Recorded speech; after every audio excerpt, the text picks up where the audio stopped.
વરસાદ વિના ભૂવાનો સિલસિલો યથાવત છે। અટલાદરા ચેકપોસ્ટ પાસે ફરી એક વખત ભૂવો પડ્યો છે।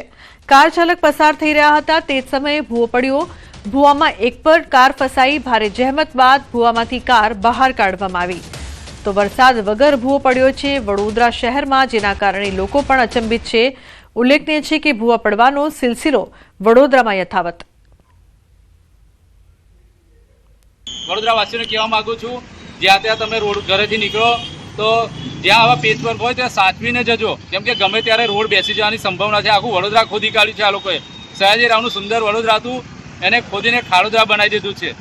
એટલે વહેલી તકે મેં કોર્પોરેશન અધિકારીઓને બી કહેવું તમારી કામગીરી પર ધ્યાન આપો અને આવા ખાડા પડે છે એની પર બી ધ્યાન આપો। ઘડી ઘડી એક જ વસ્તુ ના કરવાની હોય। વડોદરામાં અસામાજિક તત્વોનો આતંક। માંજલપુરમાં ઇલેક્ટ્રિક ગાડીમાં તોડફોડ કરવામાં આવી છે। મકરપુરા જીઆઈડીસી કોલોનીમાં અસામાજિક તત્વો બેફામ બન્યા છે।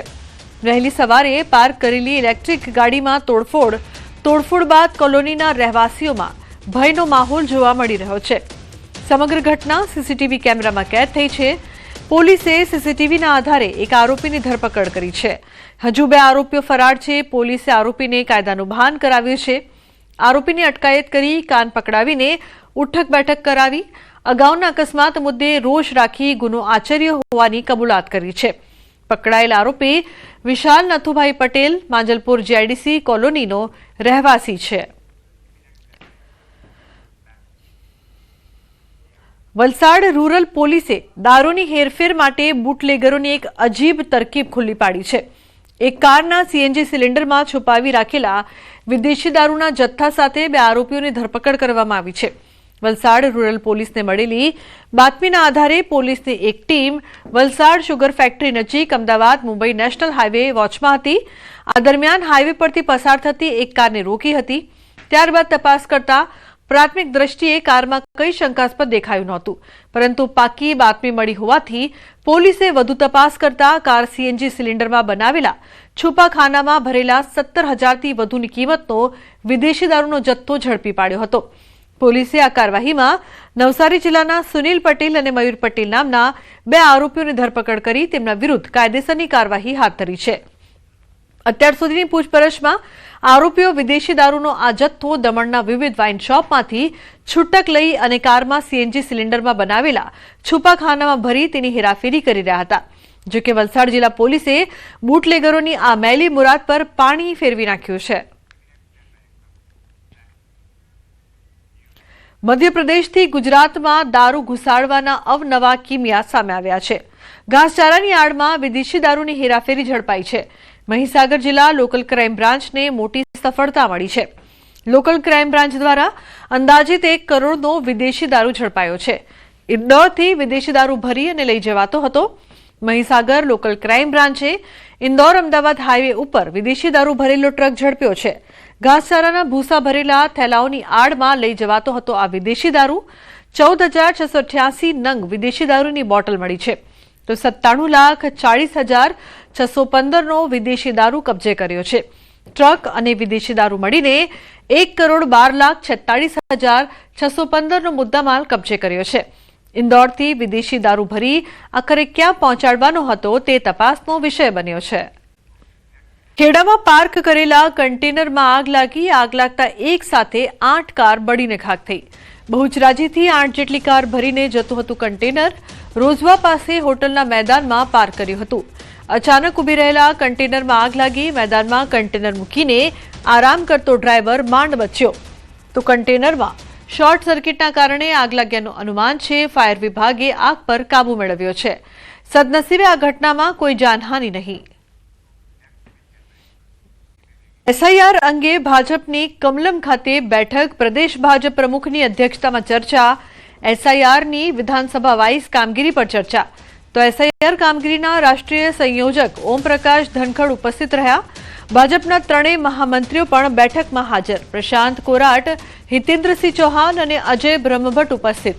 એસઆઈઆર અંગે વિધાનસભા મુજબની કામગીરીના લેવાયા લેખાજોખા। તો એસઆઈઆરની વિધાનસભા વાઇઝ કામગીરી પર ચર્ચા કરવામાં આવી છે। પ્રદેશ ભાજપ પ્રમુખની અધ્યક્ષતામાં ચર્ચા થઈ છે।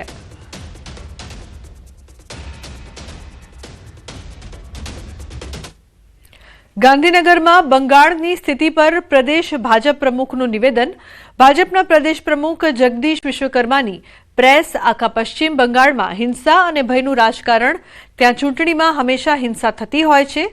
જાડવપુર વિધાનસભામાં વારંવાર બીએલઓને ધમકીઓ આપી, બીએલઓને ચેતવણી આપીને મારી નાખવાની ધમકી અપાઈ.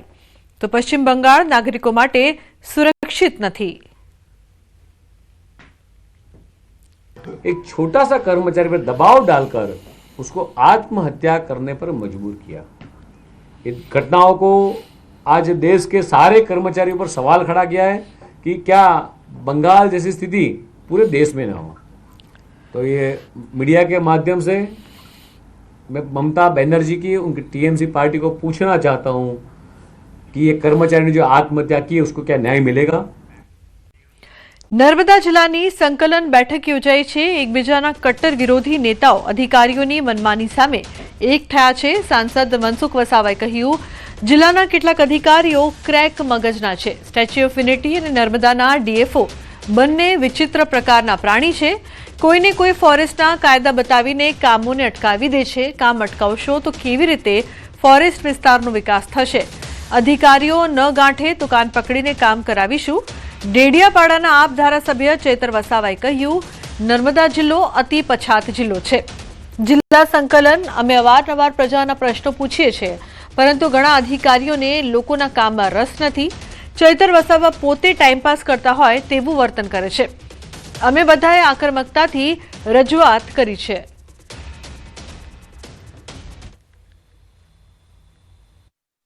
સ્ટેચ્યુના ડીએફઓ છે અને નર્મદાના ડીએફઓ, બંને ડીએફઓ એવા વિચિત્ર પ્રકારના પાણી છે ને, તે સરકારે કરોડો રૂપિયાની ગ્રાન્ટ આપે છે. તે કોઈને કોઈ ફોરેસ્ટના કાયદા બનાવી, ફોરેસ્ટના કાયદાઓનું બહાનું બતાવીને એ કામ અટકાવી દેશે. તો કામ અટકાવી દેશે તો આ નર્મદા જિલ્લાનો ફોરેસ્ટ વિલેજનો ગામોનો કઈ રીતના વિકાસ થશે?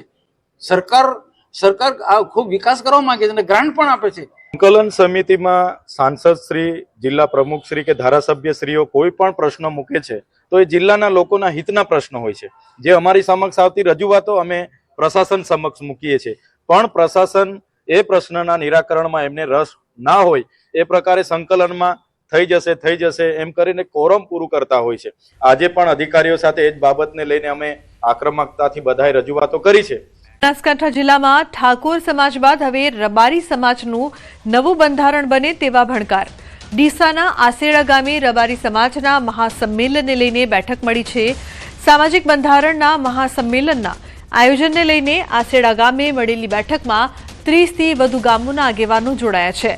રબારી સમાજમાં વર્ષો જૂના ચાલતા કુરિવાજોને નાબૂદ કરી નવા બંધારણ થકી સમાજને સંગઠિત અને શિક્ષણ તરફ વાળવાની નેમ સાથે યોજવાનું છે મહાસંમેલન. આજે આસેડા ગામે ધાનેરા ધારાસભ્ય માવજી દેસાઈ, પૂર્વ ધારાસભ્ય ગોવા રબારીની આગેવાનીમાં મળી હતી 30થી વધુ ગામના આગેવાનોની બેઠક. તો નવા બંધારણ માટે સમાજના આગેવાનોના સુઝાવ પણ લેવાઈ રહ્યા છે. કિશોર જોડાયા છે વધુ માહિતી આપવા માટે. કિશોર, શું વધુ માહિતી? રબારી સમાજનું નવું બંધારણ ઘડાઈ શકે છે? ચોક્કસથી 25મી જાન્યુઆરીના રોજ બનાસકાંઠા અને વાવ-થરાદ જિલ્લાના રબારી સમાજના નવા બંધારણ માટે જે મહત્વની બેઠક યોજવાની છે, એટલે કે મહાસંમેલન યોજવાનું છે, તેને લઈને રબારી સમાજના જે આગેવાનો છે, જે નેતાઓ છે, તેમના દ્વારા અલગ અલગ બેઠકો કરવામાં આવી રહી છે. તેમાંની આજે એક બેઠક ડીસા તાલુકાના આસેડા ગામે કરવામાં આવી હતી અને આ બેઠકની અંદર ધાનેરા ધારાસભ્ય માવજીભાઈ દેસાઈ, પૂર્વ ધારાસભ્ય ગોવાભાઈ રબારી સહિત આગેવાનો હાજર રહ્યા હતા અને આગામી 30થી વધુ ગામોની આગેવાનોની જે બેઠક યોજાઈ હતી તેમાં નવું બંધારણ માટે સમાજમાં આગેવાનોને સુઝાવો લેવામાં આવી રહ્યા છે અને આ તમામ જે સુઝાવો લઈને 25 જાન્યુઆરીના રોજ જે બેઠક યોજાશે, જે મહાસંમેલન યોજાશે, તેમાં રબારી સમાજનું જે બંધારણ છે તે નક્કી કરવામાં આવશે. બગદાણાના નવનીત બાલદિયા પર થયેલા જીવલેણ હુમલા મામલે એસઆઈટી દ્વારા તપાસ કરવામાં આવી રહી છે, જેના ભાગરૂપે તત્કાલીન મહિલા પીઆઈ ડીવી ડાંગર અને Mahuva PI KS Patel Bhavnagar range IG ઓફિસે પૂછપરછ માટે હાજર થયા હતા. ગત 29 ડિસેમ્બરના રોજ બનેલી આ ઘટનામાં એસઆઈટી દ્વારા પાઠવવામાં આવેલા સમન્સને લઈને બંને અધિકારીઓની પૂછપરછ કરવામાં આવશે. ત્યારે જોવાનું એ રહ્યું કે બંને પીઆઈની પૂછપરછ બાદ કોઈ નવા ખુલાસા થાય છે કે નહીં. તો કોળી સમાજના યુવકને માર મારવાનો મામલો. નીતિન જોડાયા છે ફોન લાઈન પર વધુ માહિતી આપવા માટે. નીતિન, શું વધુ વિગત સમગ્ર મામલે? ચોક્કસ વાત કરીએ તો આજે જે સીટની રચના ભાવનગરના જે ઘટનાને લઈ અને બનાવવામાં આવેલી છે તેમાં આજે ભાવનગર રેન્જ આઈજી દ્વારા તમામે તમામ અગાઉ જે ત્યાં મહુવાના પીઆઈ હતા સ્થાનિક તે ઇન્ચાર્જ અને ત્યાંના જે બગદાણાના પીઆઈ હતા તેઓને પણ સમન્સ આપીને બોલાવવામાં આવ્યા હતા. અને તેઓએ જ્યારે સમગ્ર કેસ અને આ પ્રકરણ છે તે બાબતે તેઓએ શું કામગીરી કરી હતી તેની તમામે તમામ છે તે સંબંધોની સમીક્ષા કરવામાં આવી છે. આ સમગ્ર ઘટનાને લઈ અને 8 થી વધુ આરોપીઓ છે તે સીટની જે રચના કરી છે તેના દ્વારા ધરપકડ કરવામાં આવી છે. અને આ તમામે તમામ 8 શખ્સો છે તેનું અગાઉ પણ રિકન્સ્ટ્રક્શન કરવામાં આવ્યું છે. ત્યારે વધુ એક આરોપી છે તે પણ હજી પોલીસે છે તે ઝડપીને આગળની કાર્યવાહી છે તે હાથ ધરી છે. જી બિલકુલ નીતિન, આભાર સમગ્ર માહિતી બદલ. ફરી એક વખત કોળી સમાજ મેદાને છે. કોળી સમાજના યુવાનો પહોંચ્યા પોલીસ કમિશનર કચેરી ખાતે. ગત 13 તારીખે પતંગની ખરીદી કરવા મામલે મારપીટ થઈ હતી. પાસ નેતા અલ્પેશ કથિરિયા અને તેના ભાઈ સામે નોંધાઈ ફરિયાદ. તો ચંદ્રેશ ભાલિયા નામના યુવકને ન્યાય મળે તે માટે મોટી સંખ્યામાં સમાજના યુવાનો પોલીસ કમિશનર કચેરી પહોંચ્યા. ત્યાં પીસીઆર હોવા છતાં અને અલ્પેશ કતરિયાએ મારી ઉપર માર માર્યો, એના ભાઈએ પણ મારી ઉપર માર માર્યો અને ખાલી એનસી ગુનો દાખલ કરેલો છે. મારે એફઆરઆઈ ફડાવવાની મારી માંગ છે. એટલે કમિશનર કચેરી અમે મારી માંગ લઈને આવ્યા છીએ. અને પોલીસને તે પણ એ આગળ એનો હોદ્દો ધરાવતો છે એટલે મને પોલીસની સામે મને એના નજર સામે 5 થી 6 પીસીઆર ઊભી હતી અને એના નજર સામે મને મારા વાળ પકડીને પીસીઆરમાં મને ધકેલો. અમારા સમાજના યુવાન ઉપર અલ્પેશ કથિરિયા અને એમના ભાઈ દ્વારા જે માર મારી અને તેમના વાળ પકડીને જે ગેરકાયદેસર પ્રવૃત્તિ કરી છે એને એક પ્રકારે માર મારી અને પોલીસ સ્ટેશનમાં જઈ દાદાગીરી કરી, ખુલ્લેઆમ ગાળો બોલી, આવી ઘટના બની છે. તેને લઈને માત્ર ને માત્ર પોલીસ દ્વારા એનસી ફરિયાદ દાખલ કરવામાં આવી છે. માટે આજે કમિશનર કચેરીએ અમે લોકો મોટી સંખ્યામાં આવી અને ન્યાયની માંગણી માટે આવ્યા છે.